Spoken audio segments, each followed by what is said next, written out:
आत्माओं को मेरा नमस्कार। मरने से पहले हम आत्मा को कैसे जान सकते हैं और कैसे हम दर्शन कर सकते हैं आत्मा के, क्योंकि 99% मनुष्य इस पृथ्वी पर नहीं जान पाते कि आत्मा क्या है। सिर्फ मान्यता में रह जाते हैं जैसा हमें बताया जाता है और जैसा हम पढ़ते हैं। एक व्यक्ति मुझे मिले जो कि राजनीति से संबंध रखते हैं, तो उन्होंने कहा मैंने सारे वेद पढ़े हैं और मैंने बड़े गुरुओं को भी पढ़ा है। तो उन्होंने पूछा कि आपने कैसे अनुभव किया कि आत्मा का, आप शरीर से बाहर कैसे आए। तो मैंने उन्हें कहा कि मैं ऐसे बाहर आया, लेकिन उसका प्रमाण कैसे मिलेगा। प्रमाण के लिए तो आपको स्वयं के साथ बैठना होगा, आप खुद उसको फल को चखेंगे तो आपको पता लगेगा कि आत्मा को कैसे जाना जा सकता है। लेकिन वो मेरे ही बताए हुए पर प्रश्न किया कि उसमें तो टाइम समय समाप्त हो जाता है। टाइम शरीर में आने का, उसमें जितने आप ध्यान में बैठे हैं और शरीर से बाहर निकले हैं और उस बीच का जो समय होता है वो आप काउंट कर सकते हैं उस हिसाब से जितने से आप ध्यान में बैठे थे, ना कि उस टाइम का काउंट होता है। लेकिन उन्हें कौन समझाए, क्योंकि मन यानी माया।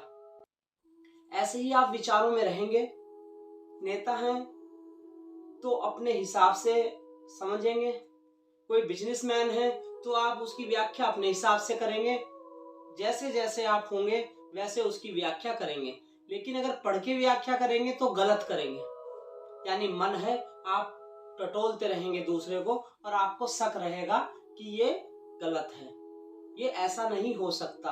आप कैसे प्रमाणित करेंगे कि किसी ने जाना है, कैसे प्रमाणित करेंगे। ना जिसने जाना है वो प्रमाणित कर सकता, ना जो प्रश्न कर रहा है उसको कोई प्रमाण है, क्योंकि दूसरों ने जो लिखा है वो उनके स्वयं के अनुभव हैं, स्वयं ने जाना है। आप कुछ नहीं जान पाए, इसलिए स्वयं के साथ बैठे, ध्यान केंद्रित करें।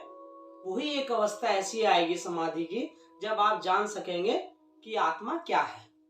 अगर मरने के बाद उसको जान पाए तो वो आपका जानना नहीं है, सिर्फ वो माया का जितना माया ने आप समय दिया, माया ने आपको उतना ही आप माया में लिप्त रहे। उसके बाद आपको बताया गया लेकिन आप अधूरे रह गए। तो ऐसे ही प्रश्न करते रहिए, अपने दिमाग के घोड़े आप दौड़ाते रहिए, क्योंकि आपके दिमाग के घोड़े दौड़ते रहेंगे। क्योंकि आप नहीं सोच सकते कि कोई महापुरुष आया था, उसके बाद भी कोई आ सकता है, क्योंकि आपको लगता है जो हो चुका वो हो चुका, उसके बाद समाप्त है सब, किसी को नहीं अनुभव हो सकता, कोई नहीं आत्मा को जान सकता। ये सिर्फ आपके मन के विचार हैं और आप वो कार्य भी करने को नहीं तैयार हैं जो आप वेद और शास्त्रों में आप पढ़ते हैं, क्योंकि आपकी समझ में आना है नहीं। क्योंकि आप कहते हैं अपने प्रश्नों में तो आप कहते हैं प्रैक्टिकल के बिना कोई नहीं जान सकता कोई भी कार्य जो हम कर रहे हैं। अपनी होशियारी यहाँ के माया के कामों में, प्रैक्टिकल में जो आप जोड़ते हैं, वो आपकी होशियारी आप तक सीमित रह जाएगी जब तक आपका शरीर है।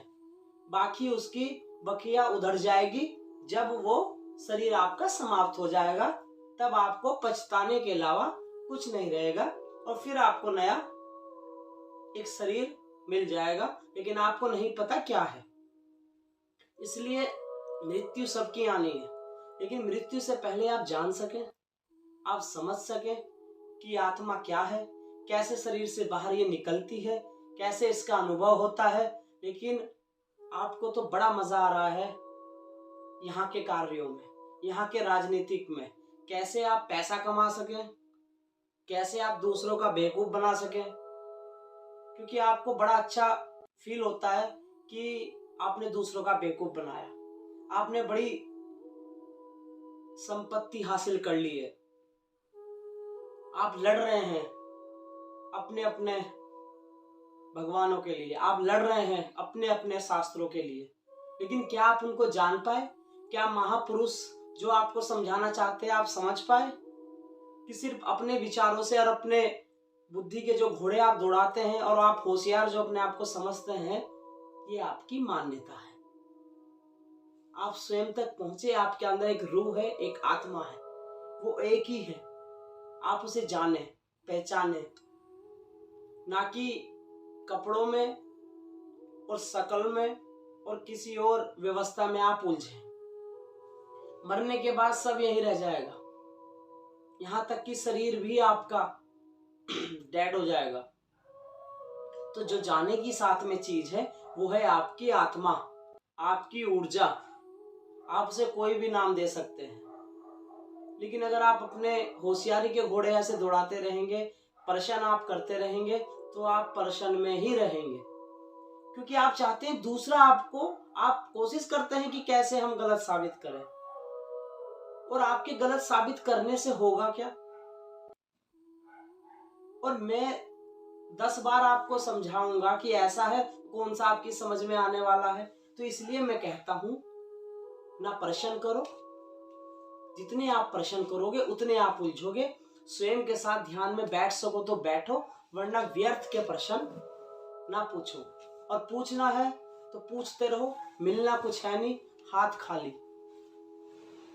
ऐसे ही हाथ आपके खाली रह जाएंगे और आप कुछ नहीं जान पाएंगे। सिर्फ आप शास्त्रों को पढ़ पाएंगे, और जो आपको समझ में आएगा अपनी होशियारी के अनुसार आप उसको समझ पाएंगे।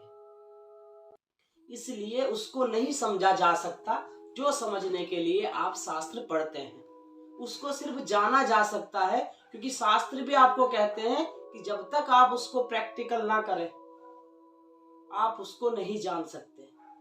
जिसने भी प्रैक्टिकल किया वो हमेशा बोला है, चाहे गौतम बुद्ध हैं, चाहे महावीर हैं, चाहे लोत्से हैं, चाहे ओशो हैं, चाहे कबीर हैं, चाहे गुरु नानक हैं, जिसने भी जाना है, जिस भी महापुरुष ने जाना है, उन्होंने बोला है पृथ्वी पर।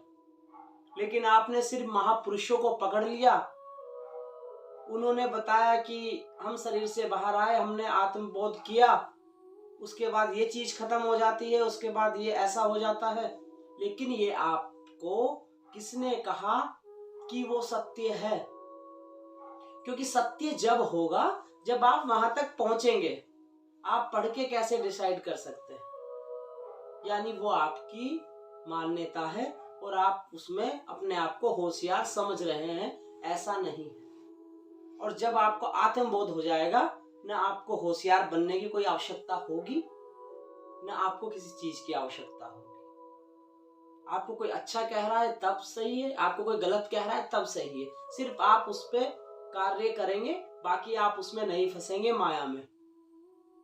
इस पृथ्वी पे सबसे बड़ा उदाहरण है कृष्ण भगवान, जिन्होंने सब कुछ जाना, सब कुछ उन्हें पता है, उसके बाद भी उन्होंने ऐसे जिए जैसे मुझे लगता नहीं कोई महापुरुष पृथ्वी पे आके जिन्होंने अपना जीवन जिया हो। और जरूरी नहीं है, कृष्ण भी ज्ञानी है, गौतम बुद्ध भी ज्ञानी है, लेवल अलग अलग हो सकता है, वो एक अलग विषय है। लेकिन जो ज्ञान यहाँ हमें भेजा जाता है, बहुत महापुरुष आए जिन्होंने वो चीज प्राप्त की है।